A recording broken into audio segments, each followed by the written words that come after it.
ಭಾಳಷ್ಟು ಅನಾಹುತ ಆಗುವಂಥ ಮುಂದಿನ ಧೋರಣೆ ನಮ್ಗೆ ಕಂಡು ಬಂದಿದೆ. ಬರೀ ವಕ್ಫ್ ಖಾತೆಯನ್ನು ನಾವು ಭಾಳಷ್ಟು 54ನೇ ಇಸ್ವಿಯಿಂದ ನೆಹರು ಅವರು ಪ್ರಧಾನಮಂತ್ರಿ ಇದ್ದಾಗಿಂದ ನಾವು ನೋಡ್ಕೊತ ಬಂದಿದ್ದೇವೆ. ನಾವು ಸತತವಾಗಿ 5 ಬಾರಿ ಶಾಸಕ ಇದ್ದು, ಈ 2 ಬಾರಿ ಈ ಬಿ ಜೆ ಪಿಯಲ್ಲಿ ಶಾಸಕ, 7 ಬಾರಿ ಶಾಸಕ ಆಗಿ ನಮ್ಗಿಂತ ಮೊದಲಾಗಿ ಕುಮಾರಗಂ ಬಂಗಾರಪ್ಪರದು ಅಥವಾ ಯತ್ನಾಳವರು ಮೊದಲಿಂದ ಇದ್ದು ವಕ್ಫ್ ಬಗ್ಗೆ ಎಷ್ಟು ಕೆಟ್ಟ ಕರಾಳ ಕಾಣುವಂಥ ನಮ್ಗೆ ಗೊತ್ತಿರಲಿಲ್ಲ. ಯಾಕಂದ್ರೆ ವಕ್ಫ್ ಅಂದರೆ ನಾವು ಒಂದು ಮುಸಲ್ಮಾನರ ಒಂದು ಸಮಾಜದ ಏಳಿಗೆಗಾಗಿ ಇರಬೇಕಂತ ನಮ್ಮ ತಲೆಯಲ್ಲಿತ್ತು. ಯಾವಾಗಪ್ಪ ನಮ್ಮ ಯತ್ನಾಳವರು ಮೊದಲು ಪ್ರಾರಂಭ ಮಾಡಿದ್ರು, ಆ ಅನಾಹುತ ಬಗ್ಗೆ ಬಿಜಾಪುರದಲ್ಲಿ ಪ್ರಾರಂಭ ಮಾಡಿದ್ರು, ನಾವು ಹಂತವಾಗಿ ನಮಗೆಲ್ಲ ವಿಷಯ ಗೊತ್ತಂತ ಭಾಳ ಅನಾಹುತ ಭಾಳ ಮುಂದಿನದಲ್ಲಿ ನಮ್ಮ ಭಾರತದ ದೇಶಕ್ಕೆ, ವಿಶೇಷ ಹಿಂದೂ ಧರ್ಮಕ್ಕೆ, ಹಿಂದೂ ಮಠ ಮಂದಿರಿಗೆ, ರೈತರ ಭೂಮಿಗೆ ಇದು ಭಾಳ ಕರಾಳವಾದ ಕಾಣುವುದರಿಂದ ಇದು ಸಂಪೂರ್ಣವಾಗಿ ಭಾರತದ ತೊಲಗಬೇಕನ್ನುವಂಥ ನಮ್ಮ ನೆಚ್ಚಿನ ಪ್ರಧಾನಮಂತ್ರಿ ನರೇಂದ್ರ ಮೋದಿಯವರು ಈಗಾಗಲೇ ಈ ಸಂಸದಲ್ಲಿ ಮಂಡನೆ ಮಾಡಿದ್ದಾರೆ. ಈಗ ಮಂಡನೆ ಮಾಡಿ ಬಹುಶಃ ನಮಗೆ ತಿಳಿದ ಮಟ್ಟಿಗೆ ಇದ ಸಭದಿಂದ ಆಕತೆ ತಿಳಿದದ್ದು.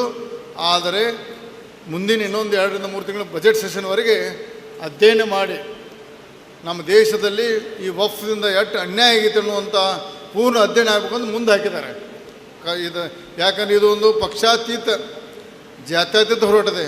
ವಿಶೇಷವಾಗಿ ವಕ್ಫ್ ಹೋರಾಟ ಮುಸಲ್ಮಾನ ವಿರುದ್ಧ ಅಂತ ಬಿಂಬಿಸಿಕ ಪ್ರಯತ್ನ ಮಾಡ್ತಾರೆ ಕೆಲವು ಜನ. ಇದು ನೀವು ನೋಡಿರ್ಬೋದು, ಮುಸಲ್ಮಾನರ ಹೊಲಗಳು ಸಹಿತ, ಮುಸಲ್ಮಾನ ಅಂಗಡಿಗಳು ಸಹಿತ ಅವ್ರ ವಕ್ಫ್ ಕಂಬಳಿಕೆ ಮಾಡ್ಕೊಂಡು ಒಂದು ವಕ್ಫ್ದಿಂದ ಮಾಫಿಯಾ ಇದೆ. ಅದು ನಮ್ಮ ವಕ್ಫ್ ಆಸ್ತಿ ಅನ್ನೋದು ತೊಗೊಳ್ಳೋದು. ಉದಾಹರಣೆ ಬೆಂಗಳೂರು ಅಂತ ಪಟ್ಟಣದಲ್ಲಿ, ಮುಂಬೈ ಅಂತ ಪಟ್ಟಣದಲ್ಲಿ, ಪುಣಾದಲ್ಲಿ, ದಿಲ್ಲಿಯಲ್ಲಿ, ಜೈಪುರದಲ್ಲಿ ವಕ್ಫ್ ಮುಖಾಂತರ ಭೂಮಿ ನಮ್ಮ ತೊಗೊಳ್ಳೋದು. ಅದು ವರ್ಷಕ್ಕೆ 10,000 ರೂಪಾಯಿ ನಿಗದಿ ಮಾಡೋದು. ಅದು ಸಾವಿರಾರು ಕೋಟಿ ಗಳಿಸಿ ಒಂದು ಕೆಲವೊಂದು ಜನ ಮುಸಲ್ಮಾನರ ಲೀಡರ್ ಮಾತ್ರ ಅದನ್ನು ಬಡವರು ಮುಸಲ್ಮಾನರ ಭೂಮಿಗೂ ಸಹಿತ ತಿಂದಾರ, ಹಿಂದೂಗಳದ ಮಠ ಮಂದಿರ ತಿಂದಾರ. ಒಂದು ವ್ಯವಸ್ಥಿತ ಮಾಫಿಯಾ ಇರೋದ್ರಿಂದ ಸಂಪೂರ್ಣವಾಗಿ ಇನ್ನು ತೆಗೆದು ರಾಜ್ಯಕ್ಕೆ ಮತ್ತು ದೇಶಕ್ಕೆ ಇದು ಬರೀ ಕರ್ನಾಟಕದ ಒಂದು ಕೆಲವೊಂದು ಭಾಗದಲ್ಲಿ ಮಾತ್ರ ಇದು ಹೋರಾಟ. ಇದು ವಕ್ಫ್ ಅನ್ಯಾಯ ತಗೋಬೇಡ್ರಿ. ಕಾಶ್ಮೀರ ಹಿಡಿದು ಕನ್ಯಾಕುಮಾರಿವರೆಗೆ, ಕಚ್ ಹಿಡಿದು ಕಲ್ಕತ್ತಾವರೆಗೆ ಇಡೀ ದೇಶದ ಮೂಲೆಗೆ ವಕ್ಫ್ನಿಂದ ನಮ್ಮ ಹಿಂದೂ ಜನಾಂಗ ಮತ್ತು ಸನಾತನ ಧರ್ಮಕ್ಕೆ, ಮಠ ಮಂದಿರಿಗೆ ಮತ್ತೆಲ್ಲ ಎಲ್ಲ ನಮ್ಗೆ ಅನ್ಯಾಯ ಆಗುವಂಥ ಈ ಕರಾಳ ಕಾನೂನು ಸಂಪೂರ್ಣ ನಿಷೇಧ ಆಗಬೇಕಂತ ಈಗ ಹೋರಾಟ ಮಾಡಿದ್ದೀವಿ. ಮತ್ತು ಈಗ 2ನೇ ಹಂತದ ಪ್ರಾರಂಭವಾಗಿ ಇಡೀ ರಾಜ್ಯದ ಪ್ರತಿಯೊಂದು ಜಿಲ್ಲೆ ಎಲ್ಲೆಲ್ಲಿ ತಾಲೂಕು ಮಟ್ಟದ ಸಹಿತ ಎಲ್ಲೆಲ್ಲಿ ಅವ್ರಿಗೆ ಅನಾಹುತ ಅಲ್ಲಿ ಸಂಪೂರ್ಣವಾಗಿ ಅವ್ರ ಬೆಂಬಲಿಗೆ ನಿಂತು ನಾವು ಜಾಗಕ್ಕೆ ಹೋಗಿ ಆ ಒಂದು ಕರಾಳ ಕಾನೂನು ಬಗ್ಗೆ ನಾವು ನಾಳೆ ಡೆಲ್ಲಿಗೆ ಹೋಗಿ, ಇನ್ನೂ ನಮ್ಮ ಲಿಂಬಾವಳಿಯವರಲ್ಲಿ ಮ್ಯಾಲಿನ ಮಾತಾಡಿದ್ದಾರೆ, ನಾಳೆ ಹೋಗಿ ನಾವು ಭೇಟಿಯಾಗಿ ಇದನ್ನು ಎಲ್ಲ ಒಂದು ವರದಿ ಸಿದ್ಧಪಡಿಸಿ ನಾವು ಏನು ಮುಂದಿನ ದಿನದಲ್ಲಿ ಇವತ್ತು ನಾಳೆ ಮಧ್ಯಾಹ್ನ ಇಲ್ಲಿಂದ ನಾವೆಲ್ಲ ನಮ್ಮ ಟೀಮ್ ದಿಲ್ಲಿಗೆ ಹೋಗ್ತೇವೆ. ದಿಲ್ಲಿಯಲ್ಲಿ ನಾವು ಯಾರ್ಯಾರಿಗೆ ಭೇಟಿಯಾಗಿ ನಾವು ಅದು ವರದಿ ಕೊಡ್ಬೇಕಂತ ನಾಳೆ ತಿಳಿಸ್ತೀವಿ ತಮಗೆ. ಯಾಕಂದ್ರೆ ಈ ಕರಾಳ ಕಾನೂನು ರದ್ದಾಗಬೇಕು.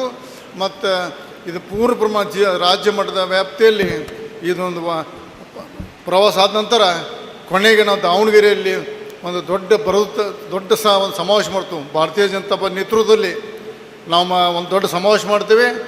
ಇವತ್ತು ಉದಯವಾಣಿಯಲ್ಲಿ ಬಹುಶಃ ಒಂದು ಆರ್ಟಿಕಲ್ ಬರ್ತಾರೆ, ಉದಯವಾಣಿ ಒಳಗೆ ನಮ್ಮ ಫೋಟೋ ಆಗಿ ಬರ್ತಾರೆ. 5 ರಿಂದ 10 ಲಕ್ಷ 10 ಲಕ್ಷ ಕೊಡಿಸ್ತೀವಿ ನಾವು. 10 ಲಕ್ಷ ಜಾಸ್ತಿ ಕೊಡಿದ್ರೆ ಕಡಿಮೆ ಕೊಡಿಸೋದಿಲ್ಲ. ಒಂದು ಅದನ್ನು ನಾವು ನಾವು ಉಗ್ರ ಹೋರಾಟ ಮಾಡಿ ಇಡೀ ರಾಜ್ಯದ ಜನತೆಗೆ ನಮ್ಮ ಟೀಮ ಇದ್ರ ಬಗ್ಗೆ ಅಧ್ಯಯನ ಮಾಡಲಿಕ್ಕೆ ನಾವು ಮಾಡಿದ್ದೇವೆ.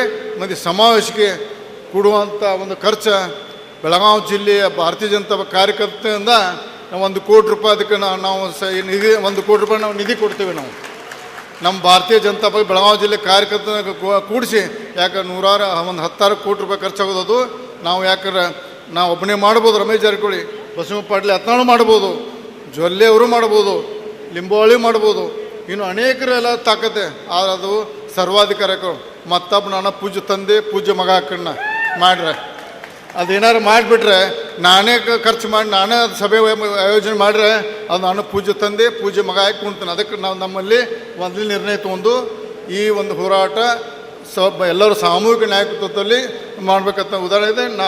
ನಮ್ಮ ಬೆಳಗಾವಿ ಜಿಲ್ಲೆ BJP ಕಾರ್ಯಕರ್ತ 1 ಕೋಟಿ ರೂಪಾಯಿ ನಾವು ಈ ಸಮಾವೇಶಕ್ಕೆ ನಾನು ಕೊಡ್ತೀನಿ ಅಂತ ಈ ಸಂದರ್ಭ ಹೇಳಕ್ಕೆ ಇಚ್ಛೆಪಡ್ತೀವಿ. ನಾವು ಅನಾಹುತ ಆಗುವಂಥ ಮುಂದಿನ ಧೋರಣೆ ನಮ್ಗೆ ಕಂಡು ಬಂದಿದೆ. ಬರೀ ವಕ್ಫ್ ಖಾತೆಯನ್ನು ನಾವು ಭಾಳಷ್ಟು 54ನೇ ಇಸ್ವಿಯಿಂದ ನೆಹರೂವರ ಪ್ರಧಾನಮಂತ್ರಿ ಇದ್ದಾಗಿಂದ ನಾವು ನೋಡ್ಕೊತ ಬಂದಿದ್ದೇವೆ. ನಾವು ಸತತವಾಗಿ 5 ಬಾರಿ ಶಾಸಕ ಇದ್ದು, ಈ 2 ಬಾರಿ ಈ ಬಿ ಜೆ ಪಿಯಲ್ಲಿ ಶಾಸಕ, 7 ಬಾರಿ ಶಾಸಕ ಆಗಿ ನಮ್ಗಿಂತ ಮೊದಲಾಗಿ ಕುಮಾರಂಗಂ ಬಂಗಾರಪ್ಪರದು ಅಥವಾ ಯತ್ನಾಳವರು ಮೊದಲಿಂದ ಇದ್ದು ವಕ್ಫ್ ಬಗ್ಗೆ ಎಷ್ಟು ಕೆಟ್ಟ ಕರಾಳ ಕಾಣುವಂಥ ನಮ್ಗೆ ಗೊತ್ತಿರಲಿಲ್ಲ. ಯಾಕಂದ್ರೆ ವಕ್ಫ್ ಅಂದರೆ ನಾವು ಒಂದು ಮುಸಲ್ಮಾನ ಒಂದು ಸಮಾಜದ ಏಳಿಗೆಗಾಗಿ ಇರಬೇಕಂತ ನಮ್ಮ ತಲೆಯಲ್ಲಿತ್ತು.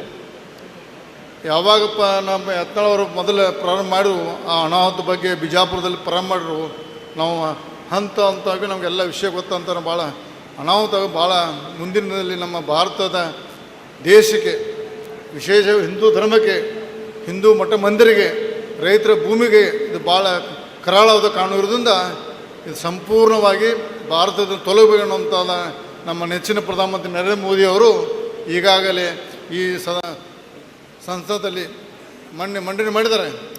ಈಗ ಮಂಡನೆ ಮಾಡಿ ಬಹುಶಃ ನಮಗೆ ತಿಳಿದ ಮಟ್ಟಿಗೆ ಇದು ಸವದಿಂದ ಆಕತೆ ತಿಳಿದದ್ದು. ಆದರೆ ಮುಂದಿನ ಇನ್ನೊಂದು 2 ರಿಂದ 3 ತಿಂಗಳ ಬಜೆಟ್ ಸೆಷನ್ವರೆಗೆ ಅಧ್ಯಯನ ಮಾಡಿ ನಮ್ಮ ದೇಶದಲ್ಲಿ ಈ ವಕ್ಫ್ದಿಂದ ಎಷ್ಟು ಅನ್ಯಾಯ ಆಗೈತೆ ಅನ್ನುವಂಥ ಪೂರ್ಣ ಅಧ್ಯಯನ ಆಗಬೇಕು ಅಂತ ಮುಂದೆ ಹಾಕಿದ್ದಾರೆ. ಇದು ಯಾಕಂದರೆ ಇದು ಒಂದು ಪಕ್ಷಾತೀತ ಜಾತ್ಯತೀತ ಹೋರಾಟದೆ. ವಿಶೇಷವಾಗಿ ವಕ್ಫ್ ಹೋರಾಟ ಮುಸಲ್ಮಾನ ವಿರುದ್ಧ ಅಂತ ಬಿಂಬಿಸಿಕ ಪ್ರಯತ್ನ ಮಾಡ್ತಾರೆ ಕೆಲವು ಜನ. ಇದು ನೀವು ನೋಡಿರ್ಬೋದು, ಮುಸಲ್ಮಾನ ಹೊಲಗಳು ಸಹಿತ, ಮುಸಲ್ಮಾನ ಅಂಗಡಿಗಳು ಸಹಿತ ಅವ್ರ ವಕ್ಫ್ ಕಂಬಳಿಕೆ ಮಾಡ್ಕೊಂಡು ಒಂದು ವಕ್ಫ್ದಿಂದ ಮಾಫಿಯಾ ಇದೆ. ಅದು ನಮ್ಮ ವಕ್ಫ್ ಆಸ್ತಿ ಅನ್ನೋದು ತೊಗೊಳ್ಳೋದು. ಉದಾಹರಣೆ ಬೆಂಗಳೂರು ಅಂತ ಪಟ್ಟಣದಲ್ಲಿ, ಮುಂಬೈ ಅಂತ ಪಟ್ಟಣದಲ್ಲಿ, ಪುಣಾದಲ್ಲಿ, ದಿಲ್ಲಿಯಲ್ಲಿ, ಜೈಪುರದಲ್ಲಿ ವಕ್ಫ್ ಮುಖಾಂತರ ಭೂಮಿ ನಮ್ಮ ತೊಗೊಳ್ಳೋದು. ಅದು ವರ್ಷಕ್ಕೆ 10,000 ರೂಪಾಯಿ ನಿಗದಿ ಮಾಡೋದು. ಅದು ಸಾವಿರಾರು ಕೋಟಿ ಗಳಿಸಿ ಕೆಲವೊಂದು ಜನ ಮುಸಲ್ಮಾನರ ಲೀಡರ್ ಮಾತ್ರ ಅದನ್ನು ಬಡವರು ಮುಸಲ್ಮಾನರ ಭೂಮಿಗೂ ಸಹಿತ ತಿಂದಾರೆ, ಹಿಂದೂಗಳದ್ದು ಮಠ ಮಂದಿರ ತಿಂದಾರೆ.